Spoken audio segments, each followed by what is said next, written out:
So imagine you work, let's say at a restaurant, and you are bussing tables, which means you're cleaning off the tables, bringing plates, things like that. And while you are doing that, one of your coworkers who is not a busser, let's say they're the greeter, the host, waiter, maybe even a chef, but as you're going with your tray of dishes and stuff like that, somebody adds another dish to your pile. Now, I'm not making a judgment on this reaction, but something similar to that happened that I watched, and the person who was carrying the proverbial dishes became extremely irate, and the other person was just kind of like, I don't understand it. A few other people that were watching kind of laughed it off. And I understood the position of the man carrying the dishes. But my reaction, had I been in his position, would not have been the same. And that's okay. We're all afforded our own path.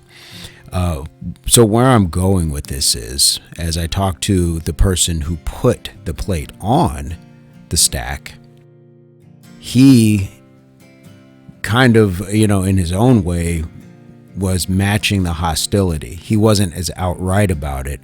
But what I told him is, you kind of just, don't go down that path. And he was saying, I'm not that type, but I'll get down if I have to. So I walked away and I let it go for a little while. And it wasn't out of frustration. I just had things to do. But when I saw the man who put the plate on the stack, I came back over to him and I said, just remember to outdo emotion with logic and stoicism to some degree. And you could see he was thinking about it. And he's like, oh, no. And he's trying to explain away that he wasn't as angry or wasn't at the level of the person who became irate. He said, but there's just that 1 second, and I said, that's the second that has filled penitentiaries and cemeteries. That 1 second. You have to be thorough and know ahead of time that you can control that. And it's not always easy, especially when you first get into that mindset that this is a place that I can go and rise above it. Because what happens is we all think on some level our manhood is being challenged and we're being emasculated and nobody's going to talk to me that way. The thing about it is the real challenge to your manhood should be internal, never external. What is this person doing and saying to me that is so terrible that it may cost me, for starters, possibly a life, whether it's yours or theirs, your freedom, possibly income, because it could, be a job issue. There's so many things that you can lose as a result of somebody else's foolery that you don't want to fall in for that part. So understand that your manhood is not being tested externally, it's being tested internally, but we will project it externally when we haven't done the work internally. I hope that makes sense. We have to start the work from within, and you can't control what other people are going to do, but you can control what you're going to do about it. And this is an important element to manhood.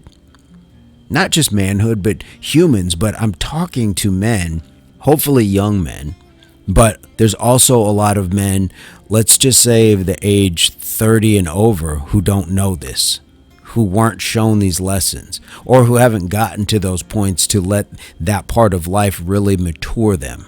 And that's okay.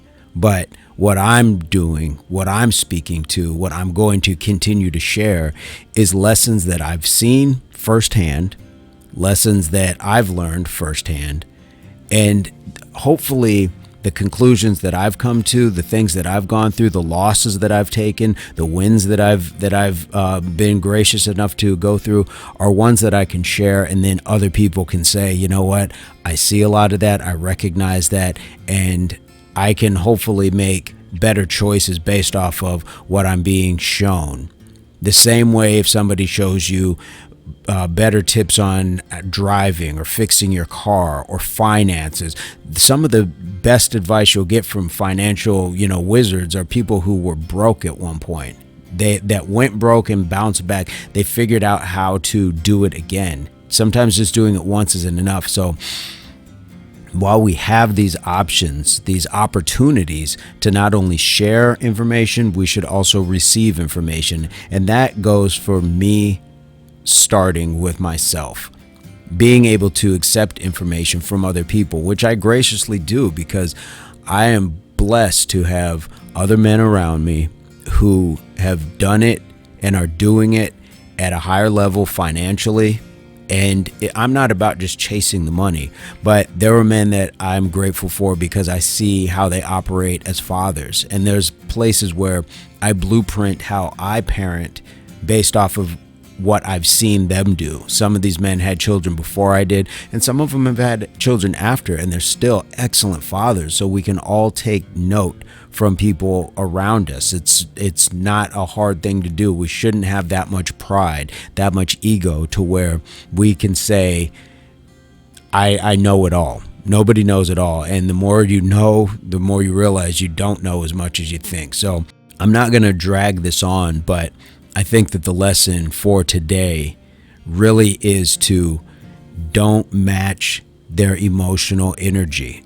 And this can be in regards to other men, and definitely put it into your relationships, whether it's heterosexual, homosexual, whatever it is. Put that into your relationships, because that's where we are most emotionally invested, and therefore we will often splurge our emotions out because we feel that's our safe space, that's our emotional investment. This is the person that I'm putting all of this stuff into, and so those emotions can run high at times. So one person has to be able to be the stabilizer in an otherwise off-road world. So when your car, if you've ever been off-road, it's bouncing around and things like that, it's nice to have shock absorbers. It's nice to have something that's stabilizing your vehicle as you traverse down this road. So be the one to really think in terms of ahead of time. Sometimes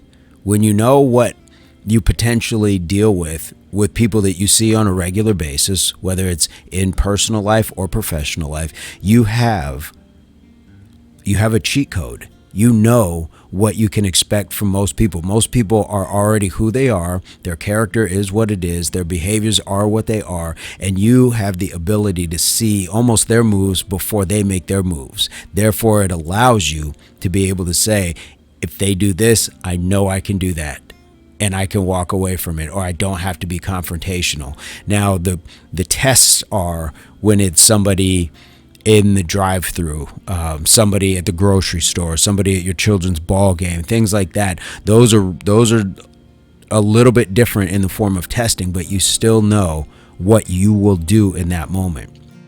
And I will always preach the notion that you can win, every fight that you walk away from.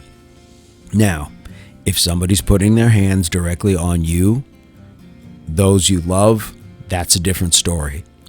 But we can't be so quick to want to ball up a fist or pick up a weapon. That's not how we navigate levels of manhood. When you are ascending those levels, and I'm ascending those levels, I can say that because there was a time where balling a fist or picking up some form of weapon or weaponizing words and things like that, hurling insults, just being that person, it doesn't get you far. And when you're protecting people, your job is certainly for protection, but it's also to de-escalate circumstances so you don't have to go into a physically threatening mode, whether it's for you being hurt or the other person. We can avoid all of that. And the sooner you can diffuse those things, the easier you will see that it is like, wow, that really went well. And just because somebody is still barking and talking across the room or things like that, you don't have to respond to that.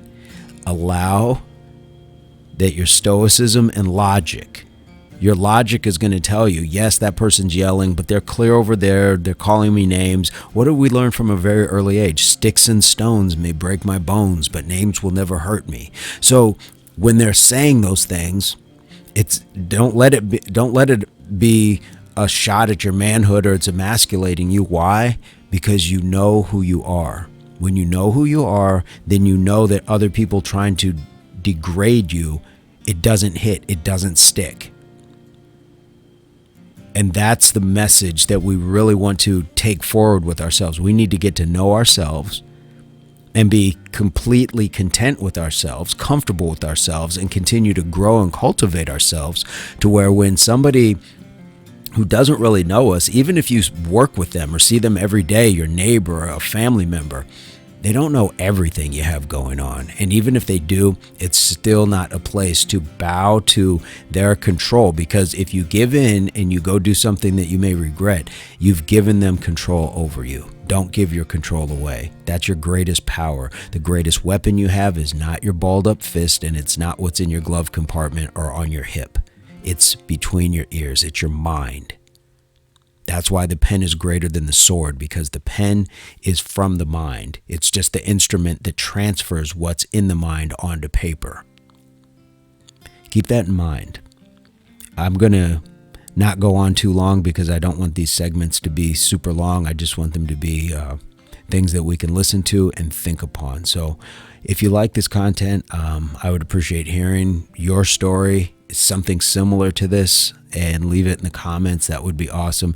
So hopefully we can get other men listening, other people listening, because not only is it for men to hear firsthand, sometimes there's going to be a lot of women out there that might know the man that needs to hear this. So let's understand that this is for all people to partake in and contribute to. That's how we grow the community. If we just have it within our own tribal circle, then we're not expanding. So we want to show not only that we ourselves will grow as men and get into a deeper state of manhood and spread that message, but we're not just spreading it to other men. We're also exhibiting that and showing that to women as well, to show that the world is not full of a bunch of adult males, or as I like to say, molas, males of legal age, because just because you're over 21, 31, 41, 51 does not mean you have matured into manhood. And that's the goal here, is to share our stories, grow, have therapy through conversing with one another, and be able to enjoy that process. So again, I wish everyone well. Hopefully this finds everybody in a good place of total health, mind, body, and soul. And we'll see you guys very soon. Peace, love, unity, solidarity.